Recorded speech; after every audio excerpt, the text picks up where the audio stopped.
In this problem, we're going to work with a scenario that's going to require us to use two intervals. So I'm going to have those two intervals stacked together. So we have a rocket sled accelerating on a long horizontal rail. So that tells me we've got straight line motion. We're starting from rest. My V is equal to 0. So we have two rockets burning for 10 seconds with constant acceleration. And then one rocket is going to burn out, having the acceleration. So this means this is where we start our second interval. And then the second interval is going to happen for 5 seconds. We're going to have a final speed of 625 meters per second. Okay, so in there, I've highlighted, there's a lot of information they've given us. So we do know that it's constant acceleration. They told us it's constant acceleration. So I'm going to just start by making my interval. So I'm going to put my starting point here. We do start at rest, and then we're going to have an acceleration or two accelerations, but we're going to increasing speed throughout the entire duration of our motion. So I'm just going to make some velocity vectors here showing that we're speeding up. So I'll have an overall starting point and an overall ending point. Again, they do tell us that we have two different accelerations, right? So I'm going to mark these intervals with the dots, but then also the lines to make them just a little bit more clear. I'm going to call this point 1 and 2 and 3. And if I have multiple intervals, I usually start with 1 instead of 0, just because I find it easier for me just to look at this and say we're going interval 1 to 2 or 2 to 3 instead of 0, 1. So you can label that first one as 0 if you want to. Again, just if I have multiple, I almost always do that first one as a point 1. So in this setup, just to put the context label, so this is where we're starting. So from 1 to 2, we have 2 rockets burning. From 2 to 3, we only have 1. So at point 2, first, I'm just going to say first out and second out, right? And these are the rockets. So that just gives us a little bit of context. The acceleration in that first interval is this way, also this way in the second one. So as I do my coordinate system, I'm going to say we're positive to the right. And that lets us have our velocity and our accelerations all be positive. So now I can just go in, we've got our sort of framework for the interval diagram. I can just go in and put my variables, and we always have 6 variables for each interval. So I'll just start here. So we've got our x1, vx1, x2, vx2, a1, and I'll call that a T1. So that all belongs to the first interval. Then if we go to the second interval, that x2 and vx2, those are actually the starting points of our second interval. So I don't need to redo those. We're going to use those. Those are going to be common to both intervals. So we have our x2, vx2, we have an x3, vx3. I'm going to have some new acceleration and some new time. Okay, so we have 2 intervals. That doesn't mean we have 12 variables, right? We just need six variables for each interval. 2 of those are common. That x2 and vx2 are common to both intervals. So we only have actually 10 variables here that we need to define. All right, let's go ahead and plug in the things that we know. So our starting position, we're going to call that 0. They tell us the whole system starts at rest. So that is also 0. We don't know any information about the intermediate points at position 2, position or velocity. Final position, I don't think we know that. Actually, that's what we're looking for. So I'm going to go ahead and just highlight that in yellow here. We do know our final velocity. So they told us at the end our speed was 625 meters per second, and that's the speed. But since we have our positive direction indicated, we use that as a velocity. And then they also gave us, what else? They gave us our time information. So we had 10 seconds for both rockets. We have 5 seconds for just the one rocket. And then we have acceleration here. So they didn't tell us anything explicitly about the acceleration, but they did tell us how the accelerations are connected, right? So once the rocket burns out, so in that second interval, the acceleration there is half of the original acceleration. So I'm actually going to just define those. I'm going to say this is just A, and then this is 1/2 of A, right? So again, we don't know them numerically, but we know that connection or relationship between the two. Okay, so we made our diagram. We defined all the variables that we know. I'm looking for that final position, that total distance that we have covered. So anytime I have a situation with multiple intervals, first thing I want to do is just check, can I solve the problem using just that interval, right? So just this second interval. So if I want to solve this using just that second interval, the things I have highlighted here, those 6 variables, those are the things we can use. I cannot use x3 and x1 with a single constant acceleration equation, right? So for the constant acceleration equations, these only apply to a single defined interval. I can't cross intervals when I'm using those equations. So we're looking for x3. So x3 is not even in that first equation, but it is my final position. So it's in this one and it's in this one. So I want to just check, are there any of those equations, those bottom 2, can I use those? Do I have enough information just to use just that equation? And so if we check real quick, so I need for the first equation, I need that initial position and velocity. Those are these 2 guys here. I don't know either of those. And then in the second equation there, the last one, I also need, I need both of those things again. So plus I need my acceleration. So I do not have enough information just as is to use that second interval by itself. I am going to need to go get information from the first interval. And so the things that are going to help me the most, things I definitely need, right? Here's my first interval. I need that x2 and vx2. So I want to see if I can find that x2 and vx2 using just the first interval, right? So now we've got the first interval. We can use our constant acceleration equations on that interval. And so let's see if we can find my v x2 or x2. So if I look for just x2 first, so my final position doesn't show up in the first equation, but does show up in that second equation here. And in this one here. So if I look at that first equation, I do know this, I do know this, I know my t, and I don't have a numerical value for a, but I do have a, I've defined it as a, right? It doesn't have a number, but it is defined in both intervals. So let's do that first. Let's get an expression for x2. So I'm going to use interval 1 to 2. So you always want to label your work as much as possible. So remember, you should be able to, your work should be clear, or your goal for your work should be that your work is clear enough that if you came back in a few days, or you came back next week or the week after, you could look at your work and just very quickly say, oh yeah, that's what I did there. If you come back in a week and you're like, I have no idea what I did, then you need to keep working on organizing your information and presentation of your work a little bit more. So one thing that helps us is labeling, right? So I have 2 intervals. I've got the same equations I can use across both intervals. So I want to make sure and just kind of highlight. So over here on the left, I'm going to do the work tied to that first interval. So I've labeled that as interval 1 to 2. All right, so I'm looking for, I did a little explanation there and forgot what I was doing. Okay, so we're going to do this equation here. So for the variables I have defined, this is x2 equals x1 plus vx1 t1 plus 1/2 ax1 t1 squared. So remember, we do want to write that starting equation out. This is 0, so we can zero out some of those terms. Those are both 0. So my x2 is going to equal, we have 1/2. My a, x1, I've defined as just a, and this is t1 squared.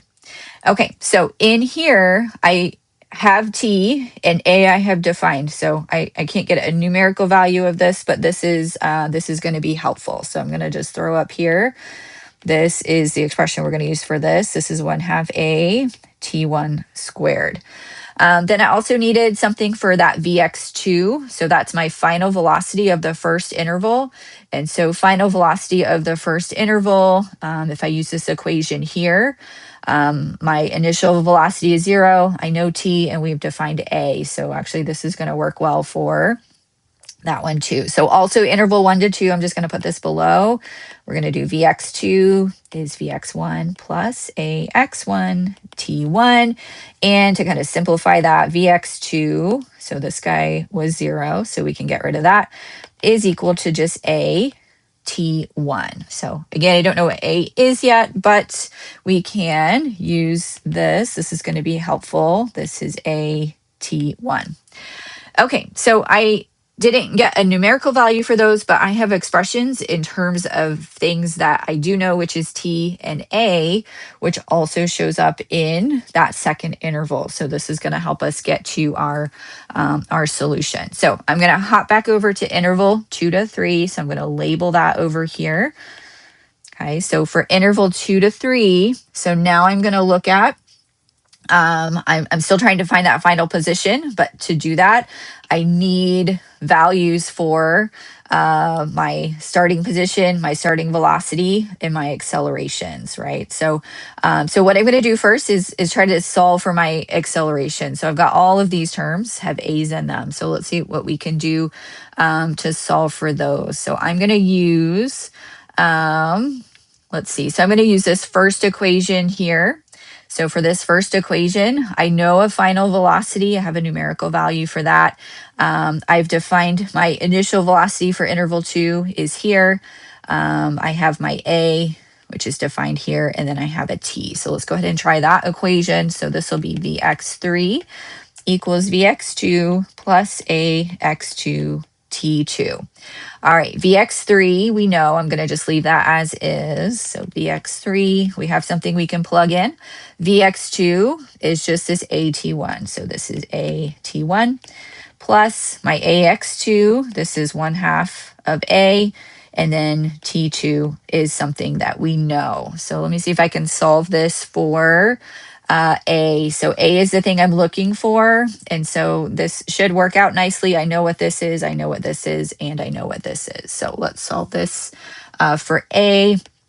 So I've got I can factor out an A here. So A is going to equal a Vx3 over, if I factor out that A, I'm going to have a T1 plus a 1/2 T2. Okay, and so all of these things on the right-hand side, we do have numerical values for. So we can plug all of those in and I can calculate an acceleration. So for this, I'm going to get 50 meters per second squared. Okay, so that's going to now be helpful for us. So we know that this A is 50 meters per second squared.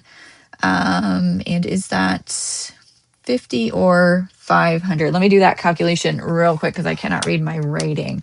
So Vx3 is 625.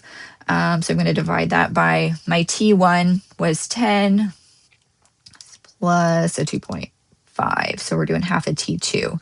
Okay, so A is going to be 50 meters per second squared.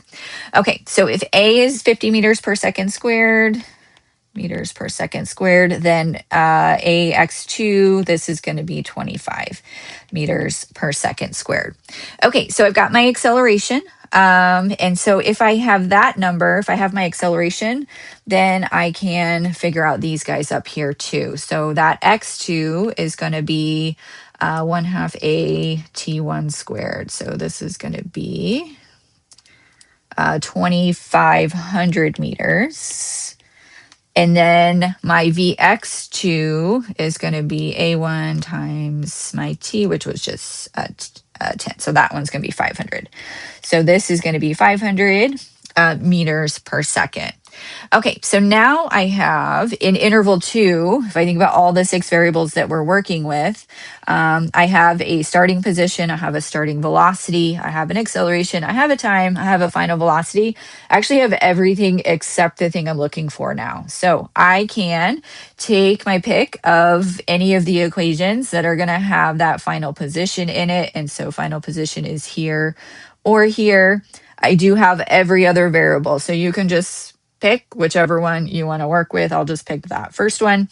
So we're going to do X3 is equal to X2 plus Vx2 T2 plus 1/2 A X2 T2 squared. Okay, so I'm looking for this guy. We have this numerically, I can just plug in. That's my 2,500 meters. This is going to be my 500 meters times 5 seconds. And I know everything on this term as well. So that acceleration is 25 meters per second squared. And then I know my t. So here we can just plug everything in. So if we plug everything in, we should end up with, again, I can't read my writing, so I'm going to write this out here real quick and then plug it in my calculator. So x2, this is 2,500 meters. My vx2, I'm going to add, not multiply those guys. So this is 500 meters per second times my, this should be times t2, which is 5 seconds, right? So this is one reason it's helpful to go back. And if you have everything kind of in your diagram nicely, it's easy to just plug these in as we go. So, and then this is not in equals. This is plus, we've got a 1/2. We have my ax2, which is 25 meters per second squared, and then my t2 squared, and that's going to be just 25 seconds squared. Okay, so we're going to throw all that into our calculator, and we will get, I got a 5,000 x3, 5,312.5. And then we should round, I think, all that just to 3 sig figs. Actually, all our times only have 1 sig fig. So if I rounded this to 1 sig fig, this is going to be 5,000. And our unit is going to be meters. So that's a distance. I do think in your book, I think they make a claim somewhere in the beginning that they always, even if you only have 1 sig fig, they have you rounding it to 2. Based on the information that is just provided, it's 1 sig fig, so I'm going to leave it at that. Not the most important thing in terms of the physics, but at this point, we would have just 5,000 meters here. So the important part for the physics is, of course, the setting up, right? So setting up our diagram up here. If we set this diagram up nicely, then all the math that we're doing down here, so our starting equations, we always want to have those starting equations identified. The starting equations are really just a matter of taking those equations and plugging in our numbers and doing the algebra, right? And so that's a math part that goes with it. It's not important, but it's essentially trivial in the context of what we're doing. So everybody should be able to do the math without any complications. The big piece that we're doing, the thing that helps us set everything up and making sure that we're using the right numbers, is the diagram, defining the variables, and then picking those equations that we will use, and being able to come up with the strategies to find the things that we don't know in a different diagram, right? In this case, the challenge of this problem is that we needed that final position, but I needed to use information in that first interval to then apply that to the second interval to get that final position.